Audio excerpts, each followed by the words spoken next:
No coração do Brasil, em 1717, o tempo corria de uma forma diferente. A vida era ditada pelo sol, pelas colheitas e pelas ordens dos governantes. Na pequena vila de Guaratinguetá, no Vale do Paraíba, uma notícia agitava a rotina dos moradores: a iminente passagem do conde de Assumar, Dom Pedro de Almeida e Portugal, que viajava em direção às ricas terras de Minas Gerais. Uma grande festa estava sendo preparada, um banquete digno da autoridade máxima da capitania.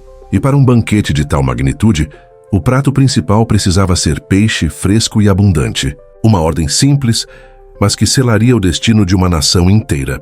Se você é devoto de Nossa Senhora, ou simplesmente um buscador de histórias que tocam a alma, peço que se inscreva em nosso canal e ative as notificações. O que vamos revelar hoje vai muito além do que é contado nas novenas e nos livros. Esta é a face oculta da história, o detalhe que transforma uma simples pescaria em um plano divino. A responsabilidade daquela refeição caiu sobre os ombros de 3 homens simples, 3 pescadores cujos nomes ecoariam por séculos: Domingos Garcia, Felipe Pedroso e João Alves.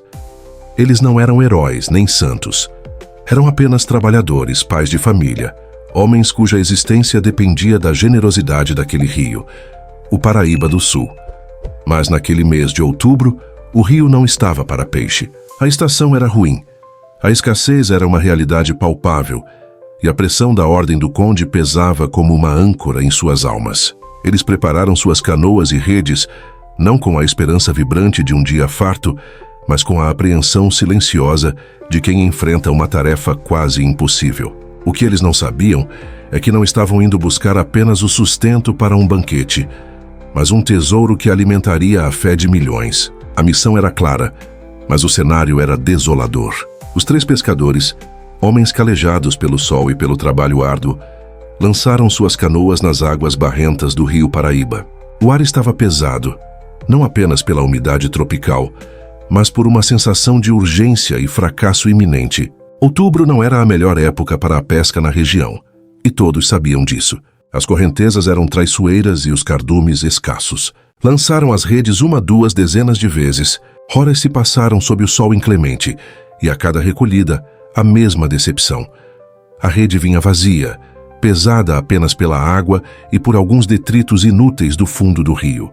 O suor misturava-se à preocupação em seus rostos. O que diriam as autoridades? Como explicariam o fracasso em cumprir uma ordem direta do governador? Em um Brasil colonial, rígido e hierárquico, tal falha não representava apenas vergonha, mas um perigo real. O desânimo começou a se instalar. Domingos, Felipe e João, homens de fé simples, certamente elevaram seus pensamentos e orações silenciosas a Deus. Era um apelo desesperado, a súplica do trabalhador que vê seu esforço ser em vão. Era o clamor do humilde, que se vê diante de um poder muito maior que o seu, seja o poder da natureza ou o poder dos homens. Eles não pediam riquezas, não pediam glória.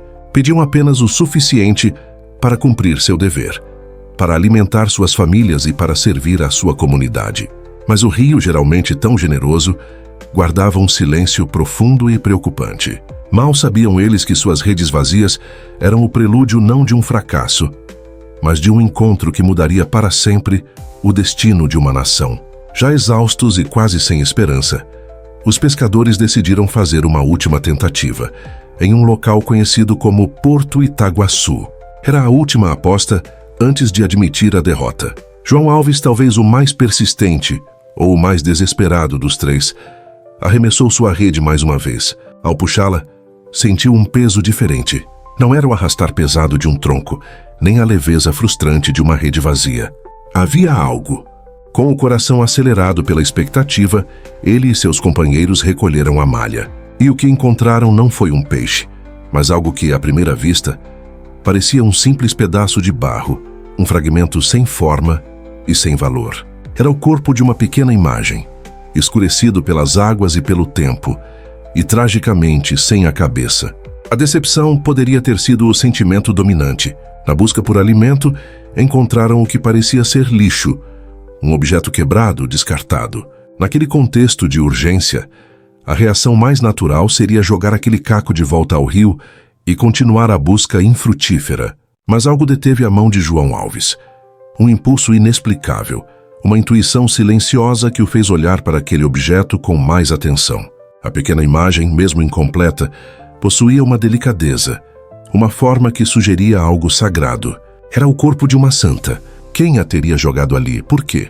Aquele fragmento quebrado parecia carregar em si um mistério, uma história de abandono e esquecimento.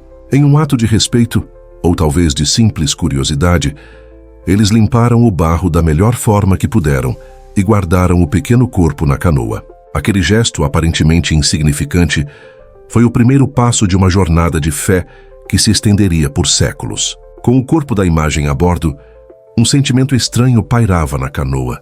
A frustração da pescaria mal-sucedida agora se misturava a uma curiosidade reverente.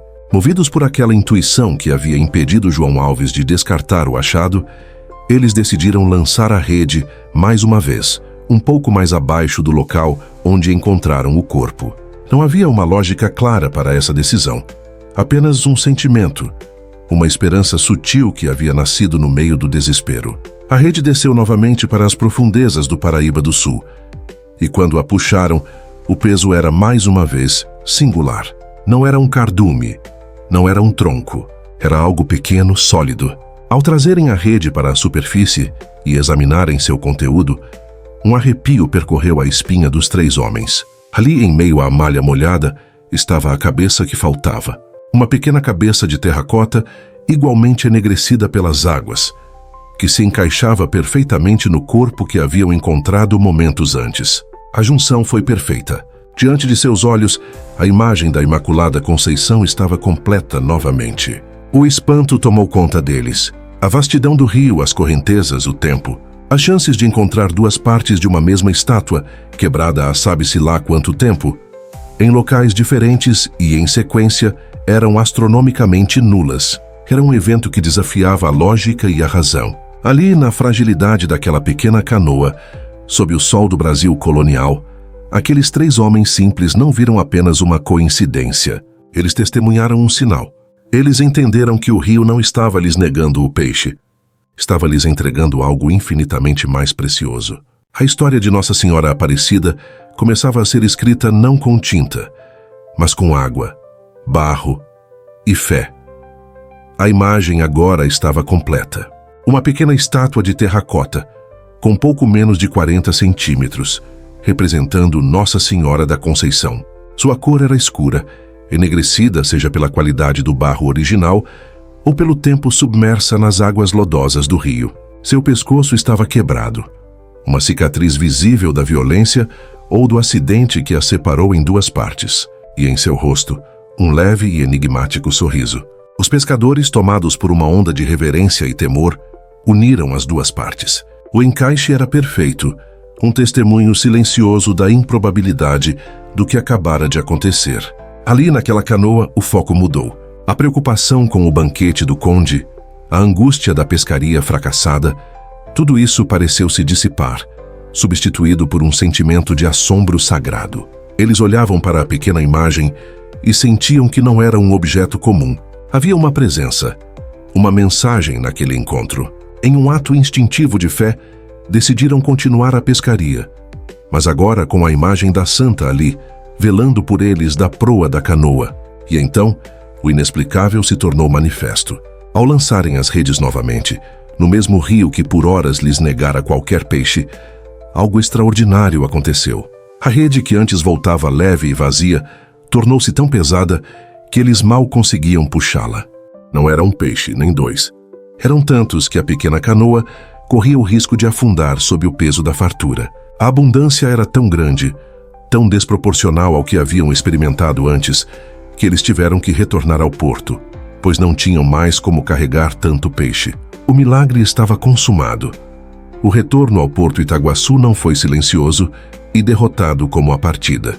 Foi um retorno em meio ao espanto e à gratidão. As canoas, agora repletas de peixes, eram a prova visível de uma intervenção que eles não conseguiam explicar, mas que sentiam profundamente em seus corações. O banquete do Conde de Assumar estava salvo, mas algo muito maior havia acontecido. A notícia do achado e da pesca milagrosa se espalhou como fogo em palha pela pequena vila. Não era apenas uma história de pescador. Era um relato que carregava o peso do sagrado, do inexplicável. A pequena imagem de barro escuro foi levada para a casa de Felipe Pedroso, um dos pescadores. Ali, em sua humilde morada, um pequeno altar foi improvisado. A família e os vizinhos mais próximos começaram a se reunir para rezar diante daquela que logo seria chamada de Aparecida, por ter aparecido das águas. A devoção era simples, pura, nascida da experiência direta de pessoas comuns. Não houve decreto de bispo ou ordem do clero. Foi um movimento que brotou do povo, do coração daqueles que viram na imagem um sinal do cuidado e do amor de Deus, manifestado através da Virgem Maria. Por 15 anos, a imagem permaneceu naquele altar doméstico, e a fama de seus milagres e graças alcançadas crescia a cada dia. Pessoas vinham de longe para rezar, para pedir, para agradecer. A pequena sala da casa de Felipe Pedroso tornou-se o primeiro santuário daquela que viria a ser a padroeira do Brasil. Este é um ponto crucial na história de Nossa Senhora Aparecida. Sua origem não está em uma grande catedral ou em uma visão de nobres, mas na casa de um pescador, no meio do povo simples e trabalhador. A casa de Felipe Pedroso tornou-se pequena para a multidão de fiéis que acorria para venerar a imagem Aparecida. Seu filho, Atanásio, decidiu então construir uma pequena capela, um oratório público, para que todos pudessem ter acesso à santa. Era uma construção modesta, feita de pau a pique, mas erguida com a força de uma fé crescente. Foi nesse pequeno oratório que começaram a ser registrados os primeiros milagres de Nossa Senhora, que solidificaram a devoção popular e chamaram a atenção das autoridades eclesiásticas. Um dos mais famosos é o Milagre das Velas. Numa noite durante a reza do terço, as velas que iluminavam o altar se apagaram subitamente, sem vento ou qualquer outra causa aparente. Houve um momento de espanto e escuridão. Quando uma das devotas, Silvana da Rocha, tentou reacendê-las, as velas se acenderam sozinhas com uma chama firme e brilhante, diante dos olhos atônitos de todos os presentes. Este evento foi visto como uma confirmação celestial, um sinal de que a presença divina de fato abençoava aquele lugar e aquela imagem. Outra história poderosa é a do cavaleiro incrédulo. Um homem, ao passar pela capela e ver a fé do povo, zombou da devoção, dizendo que aquilo era uma tolice. Para provar seu ponto, tentou entrar a cavalo na pequena igreja, um ato de extremo desrespeito. No entanto, as patas do cavalo ficaram presas no batente de pedra da entrada, como se estivessem fincadas no chão. O animal não conseguia se mover. O cavaleiro, aterrorizado e arrependido, desmontou, pediu perdão e tornou-se um devoto. As marcas das ferraduras teriam ficado na pedra por muito tempo, como um testemunho daquele prodígio. Se as histórias de milagres de Nossa Senhora Aparecida já fascinam, a narrativa do escravo Zacarias é uma das mais comoventes e emblemáticas. Em meados do século XIX, um escravo chamado Zacarias, capturado após uma fuga, era levado de volta para a fazenda de seu senhor, acorrentado com pesados grilhões nas mãos, pescoço e pés. Ao passar perto da capela de Aparecida, Zacarias, que conhecia a fama da santa, pediu ao seu feitor permissão para fazer uma oração. Comovido pelo pedido, o homem consentiu. Zacarias se ajoelhou diante da imagem e rezou com uma fé imensa, suplicando por sua liberdade, pelo fim de seu sofrimento. No momento em que se levantou, os grilhões que o prendiam se abriram e caíram ao chão, sem que ninguém os tocasse. O feitor e os outros presentes ficaram paralisados, testemunhando o impossível. Diante de tal prodígio, o homem, tomado por temor e compaixão, considerou Zacarias um homem livre, abençoado por Nossa Senhora. Zacarias, em gratidão, permaneceu na região dedicando sua vida a serviço da santa e contando a todos o milagre que o libertou. Esta história tem um poder simbólico imenso. A imagem da padroeira, escura como a pele de tantos brasileiros escravizados, tornava-se um símbolo de esperança e libertação. As correntes que se quebram aos pés da santa não são apenas as de Zacarias. Representam as correntes do pecado, da opressão, da injustiça e do desespero que afligem a todos nós. Este milagre conectou a devoção mariana de forma indelével à luta pela dignidade e pela liberdade, mostrando que a fé não é um refúgio alienado da realidade, mas uma força capaz de transformar a história. A devoção popular, alimentada por esses relatos e pela experiência pessoal de inúmeros fiéis, crescia de forma exponencial. A pequena capela de pau a pique já não comportava as multidões. Em 1745, foi inaugurada uma igreja maior no alto do Morro dos Coqueiros. Mais tarde, no século XIX, esta seria substituída pela igreja que hoje conhecemos como a Basílica Velha. A fama da Aparecida das Águas ultrapassou as fronteiras do Vale do Paraíba e se espalhou por todo o Brasil. A história da padroeira do Brasil estava sendo consolidada. Em 1888, ano da abolição da escravatura, a princesa Isabel, em sua segunda visita à Aparecida, ofertou à imagem um manto azul anil ricamente bordado e uma coroa cravejada de diamantes, em agradecimento por uma graça alcançada. Este gesto da realeza selou a importância nacional da devoção. A coroa, porém, só seria colocada oficialmente na imagem em 1904, em uma cerimônia solene que a proclamou Rainha do Brasil.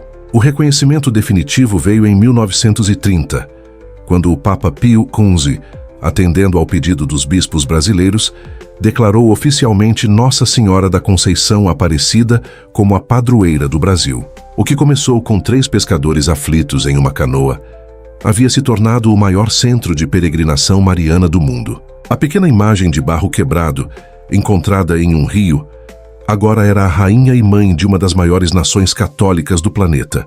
A jornada da imagem espelha a jornada do próprio povo brasileiro. Uma história de humildade, de desafios, de mistura e, acima de tudo, de uma fé resiliente. Mas aqui reside o mistério mais profundo, a reflexão que poucos fazem. Por que Deus permitiria que o grande sinal de sua presença e cuidado para com o povo brasileiro fosse uma imagem tão pequena, tão frágil e, crucialmente, quebrada e de cor escura? A teologia por trás da história de Nossa Senhora Aparecida é de uma beleza e profundidade estarrecedoras. Em um país que nascia sob o signo da exploração, da escravidão e da profunda desigualdade social, o sinal do céu não foi um anjo de ouro reluzente ou uma visão em uma catedral. Foi uma imagem negra, como a maioria da população explorada. Foi uma imagem quebrada, simbolizando um povo ferido, dividido, sofrido. E foi encontrada por trabalhadores pobres, os mais simples entre os simples. Esta é a lógica de Deus, a mesma que vemos em toda a Bíblia. Ele escolhe os humildes para confundir os poderosos. Ele escolhe o que o mundo considera fraco e sem valor para manifestar a sua glória. A imagem de Aparecida é um evangelho em forma de barro. Ela nos diz que Deus está do lado dos marginalizados, que Ele vê o sofrimento dos oprimidos e que sua glória se manifesta não na perfeição e no poder, mas na fragilidade e na capacidade de amar e restaurar o que está quebrado. A junção da cabeça ao corpo é o símbolo da promessa de restauração. Deus, através da intercessão de Maria, quer nos fazer inteiros novamente. Quer unir o que a vida, o pecado e a injustiça quebraram em nós e em nossa sociedade. A imagem da padroeira do Brasil não é apenas um objeto de devoção. É uma poderosa declaração teológica sobre quem Deus é e como Ele age no mundo. Se esta mensagem toca seu coração, compartilhe este vídeo com alguém que precise ouvir sobre esperança e restauração. A cor escura da imagem, um detalhe que poderia parecer acidental, carrega uma carga simbólica imensa e necessária. A negritude de Nossa Senhora Aparecida a conecta de forma visceral à identidade do povo brasileiro, um povo forjado na mistura de raças, mas também marcado pela chaga da escravidão. Ela não é uma santa europeia, de pele alva e distante. Ela é uma mãe com a cor da terra e do povo. Para os milhões de africanos e seus descendentes que sofreram sob o jugo da escravidão, a imagem da Mãe de Deus com a cor de sua pele foi um bálsamo, um sinal de que o céu não era indiferente ao seu sofrimento. Ela se tornou um símbolo de resistência, de identidade e de esperança. A padroeira do Brasil não é apenas a mãe de uma nação, mas a mãe que assume as dores, as cores e as cicatrizes de seus filhos mais sofridos. Esta característica a afasta de uma representação etérea e a insere na realidade crua da história brasileira. Ela é a mãe que entende a dor da senzala, a luta do quilombo, a dificuldade do trabalhador rural. Este é um dos segredos mais poderosos da força de sua devoção. Ela não é uma rainha em um trono de ouro distante. Ela é a mãe encontrada no rio, suja de barro com a cor do povo.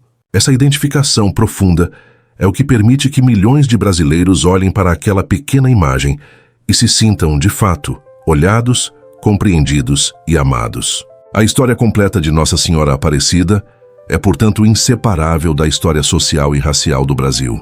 Ela é a prova de que a fé, quando autêntica, não ignora a realidade, mas a ilumina e a transforma a partir de dentro. Diante de tudo isso, a devoção a Nossa Senhora Aparecida transcende a simples veneração de uma imagem milagrosa. Torna-se um convite à adoração do Deus que se revela de forma tão surpreendente. Adorar a Deus que escolhe o barro para manifestar sua glória. Adorar a Deus que fala através do silêncio de um rio e da abundância de uma pesca.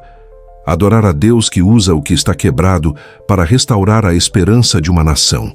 A história da padroeira do Brasil nos convida a louvar um Deus que não se prende aos palácios, mas que se deixa encontrar na lama, no meio da luta diária dos mais pobres. É um chamado para reconhecer a ação divina nos lugares mais improváveis de nossas próprias vidas. Onde está a nossa Aparecida pessoal? Onde, em nosso desespero e em nossas redes vazias, Deus está nos oferecendo um sinal de sua presença. Talvez um sinal que pareça quebrado, pequeno, insignificante à primeira vista. Aquele corpo sem cabeça, aquele fragmento de barro, poderia ter sido facilmente descartado. Quantas vezes em nossas vidas descartamos as pequenas graças, os sinais discretos do cuidado de Deus, porque estamos esperando por um milagre grandioso e espetacular.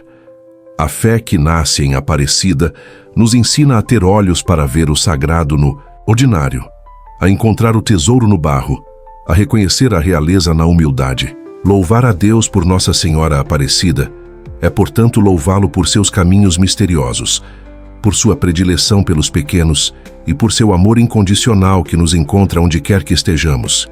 Não importa quão quebrados ou perdidos nos sintamos. A Basílica de Nossa Senhora Aparecida, hoje o maior templo mariano do mundo, é um testemunho de pedra e fé da grandiosidade que pode nascer da menor das sementes. O que começou em uma canoa frágil, com uma imagem de menos de 40 centímetros, hoje atrai mais de 12 milhões de peregrinos por ano. Mas a verdadeira basílica, o verdadeiro santuário, é o coração do povo brasileiro. A história de Aparecida se entrelaça com a história de cada devoto que, ao longo de mais de 300 anos, recorreu à sua intercessão. As paredes da sala, das promessas no subsolo do santuário, estão repletas de testemunhos, fotos, cartas, objetos, próteses, capacetes, camisetas de time. Cada objeto conta uma história de dor, de súplica e de gratidão. São relatos de curas inexplicáveis, de empregos conseguidos, de famílias restauradas, de vidas salvas. São os milagres de Nossa Senhora, acontecendo no século XXI, uma continuação daquela pesca milagrosa de 1717. A força de Aparecida não está apenas em seu passado histórico, mas em sua presença viva e atuante na fé do povo. Ela continua a ser a mãe que acolhe, a intercessora que apresenta as nossas necessidades a seu Filho, Jesus. Ela é a prova de que a aliança de Deus com seu povo é contínua. Ele não agiu apenas no passado no Rio Paraíba. Ele continua agindo hoje, nas dores e alegrias de cada brasileiro que se volta para ele com o coração de uma criança, através das mãos de sua mãe. Então, qual é a história real que poucos conhecem sobre a padroeira do Brasil? Não é apenas a sequência de eventos históricos, do achado à coroação. A história oculta é a história do caráter de Deus revelado em cada detalhe. É a história de um Deus que escolhe a fragilidade para manifestar a força, a negritude para manifestar a inclusão, a quebra para manifestar a restauração. É a história de um Deus que prefere o sussurro de uma oração na casa de um pescador ao clamor dos poderosos em seus palácios. A verdadeira história de Nossa Senhora Aparecida é que ela não é o fim, mas o meio. Ela é a seta que aponta para Cristo. Ela é o reflexo da ternura de Deus. A pesca milagrosa não foi um truque de mágica para impressionar. Foi a linguagem que aqueles pescadores entendiam. Foi a resposta de Deus à sua necessidade mais imediata, o peixe, para revelar uma Verdade muito mais profunda, a de que Ele cuida de seus filhos em todas as dimensões da vida, da mais material à mais espiritual. A imagem de barro é um lembrete constante de nossa própria condição. Somos pó, somos frágeis, muitas vezes nos sentimos quebrados, mas, como aquela imagem, somos encontrados, resgatados das águas turbulentas da vida, restaurados e elevados a uma dignidade que não merecemos, mas que nos é dada pela graça. A história da padroeira do Brasil é, em última análise, a nossa história. A história da misericórdia de Deus, que nos aparece nos momentos em que mais precisamos. Ao final desta jornada, somos convidados a olhar para a nossa própria vida com os olhos dos pescadores. Diante dos nossos rios de dificuldades, onde as redes voltam vazias e o desânimo bate à porta, somos chamados a não perder a esperança. Somos convidados a lançar a rede mais uma vez, não com a força do nosso braço, mas com a confiança de que não estamos sozinhos. O legado de Aparecida não é apenas um santuário para visitar, mas um modo de viver a fé. É a fé que reconhece os pequenos sinais, que valoriza o que o mundo descarta, que acredita na restauração do que está quebrado. Que a história de Nossa Senhora Aparecida, a padroeira do Brasil, inspire em cada um de nós a coragem para enfrentar nossos desafios, a sensibilidade para perceber a ação de Deus em nosso cotidiano e a humildade para nos colocarmos sob a proteção daquela que, do barro de um rio, se tornou o símbolo da alma de uma nação. Que o seu manto azul nos proteja, que sua cor nos lembre da nossa identidade e que seu sorriso nos traga a esperança de que, mesmo nas águas mais escuras, a graça de Deus pode sempre nos encontrar e nos fazer inteiros novamente. Gostaríamos muito de saber sua história. Você tem uma experiência de fé com Nossa Senhora Aparecida? Já visitou o santuário? Deixe seu comentário abaixo, compartilhe sua bênção. E que a Mãe Aparecida rogue por todos nós.